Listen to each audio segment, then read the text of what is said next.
অনুস্বার বিসর্গযুক্ত শব্দের বর্ণ বিশ্লেষণ আমরা কিভাবে করব এটি নিয়ে আমরা দ্বিধায় থাকি। আশা করি এই আলোচনার মাধ্যমে আমরা সেই দ্বিধাটি কাটিয়ে উঠতে পারব। দেখুন, একটি শব্দ লিখে রেখেছি অহংস। এই শব্দটির বর্ণ বিশ্লেষণ বিভিন্ন বইতে বিভিন্ন রকম পেতে পারেন। কিভাবে পাবেন? হয়তো পাবেন হ, তারপর লেখা রয়েছে অং, তারপরে দন্ত স, তারপর অ। আবার কিছু বইতে পাবেন হ, অ, তারপর অনুস্বার। আলাদা কি হলো এখানে? এই অংটিকে আলাদা করে দেখানো হয়েছে এখানে, আর বাকিটুকু এক। এবার কিছু বইতে হয়তো দেখতে পাবেন এভাবে হ, অং, এই ব্র্যাকেটে অ যোগ অনুস্বার। এটি আসলে আর কিছুই নয়, এই দুটির কম্বিনেশন। তো এর ভিতর ছোট ছোট বাচ্চাদের, একেবারে যারা ছোট, তাদেরকে এভাবে দেখালে খুব সুবিধা হয়, জানেন তো।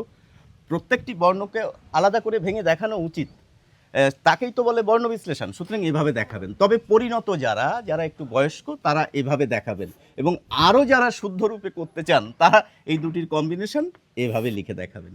শুধুমাত্র মনে রাখবেন, অনুস্বার অথবা বিসর্গ যদি থাকে কোনো শব্দে, বর্ণ বিশ্লেষণ করার সময় এই অনুস্বার বিসর্গের নিচে হসন্ত দেবেন না, এবং ব্যঞ্জন বর্ণ যেহেতু, সুতরাং এর পরে অও দেবেন না। বাকি সর্বত্র দিতে হবে। কিন্তু আরও এইরকম ব্যতিক্রম কোথায় রয়েছে? খণ্ডত, সেখানেও কিন্তু হসন্ত দিতে লাগে না, আর চন্দ্রবিন্দু থাকলেও হসন্ত দিতে লাগে না।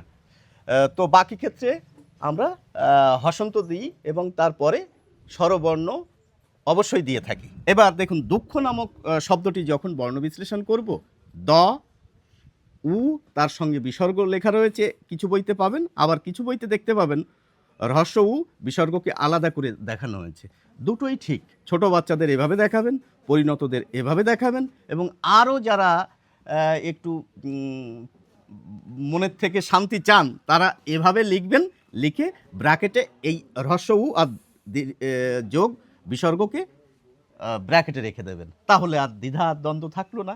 তো এটি নিয়ে আর মনে হয় বিশেষ আলোচনার প্রয়োজন নেই। তবে হ্যাঁ, কালীপদ চৌধুরীর লেখা বাংলা ব্যাকরণ প্রসঙ্গ নামক বইতে এই বিসর্গের জায়গায় হ লেখা রয়েছে, হয় হসন্ত। আমার মনে হয় সেটি না লেখাই উচিত। এই দুভাবে করা বা এই দুভাবের কম্বিনেশন করলেই ঠিকঠাক হয়। এবার যাই হোক, এটা আমার মত, আপনাদের নিজস্ব মতামত অবশ্যই থাকতে পারে। আশা করি এই আলোচনার মাধ্যমে ছোট ছোট শিক্ষার্থী, অভিভাবক এবং যারা চাকরি প্রার্থী, তারা উপকৃত হবেন। ভালো থাকুন।